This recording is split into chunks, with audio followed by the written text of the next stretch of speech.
Hi, welcome back to our channel సరదాగా కాసేపు with me మౌని. ఈరోజు మన ఛానల్లో మా ఇంటి వినాయకుడి నిమజ్జనం మేము ఎలా చేసామో చూపించబోతున్నాం. మా ఇంటి వినాయకుడు పట్టేంత పూలకుండేని షాప్లో ఇలా కొని తీసుకొచ్చుకున్నాం. ఈ కరోనా అది లేకపోతే నిమజ్జనాలకి చెరువుల దగ్గరికి వెళ్ళి చేసేవారు కదా. సో ఇంక ఇప్పుడు తప్పక ఇంట్లోనే చేస్తున్నారు కాబట్టి నేను సింపుల్గా ఎలా చేసానో మీకు చూపిస్తున్నాను. చెరువులో అయితే వాటర్ అది ఉంటుంది కాబట్టి ఇలా కుండీలో కూడా నేను ఫస్ట్లో వాటర్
गणपति बप्पा आजा लड्डू गणपति बप्पा आजा लड्डू गणपति बप्पा आजा लड्डू जय बोलो गणेश महाराज की जय बोलो ఫైనల్లీ మా ఇంట్లో దేవుని నిమజ్జనం ఇలా అయిపోయింది. అయిపోయాక వాటర్ పైన ఇలా ఉంది. నెక్స్ట్ డేకి వాటర్ అన్నీ తేరిపోయింది. సో ఆ వాటర్ అన్నీ పంపిస్తే మట్టి ఇలా ఉంది. సో ఈ మట్టిని ఒక ఎండ బాగా వస్తే ఎండబెట్టి దానిపైన ఇంకా ఫుల్గా మట్టి వేసి ఏదైనా విత్తనాలు వేసి ఒక చెట్టునో మొక్కనో ఏదైనా పూల మొక్కలు పెంచుదాం అనుకుంటున్నాం. ఎండ కోసం వెయిటింగ్ మాట ఫైనల్లీ.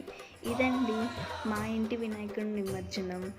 మీరు ఎవరైనా అలా ఇంట్లో చేసుకుంటే ఎలా చేసుకున్నారో కామెంట్ సెక్షన్లో కామెంట్ చేయండి. అండ్ మేము ఎలా చేసుకున్నాం కింద కామెంట్ సెక్షన్లో కామెంట్ చేయండి.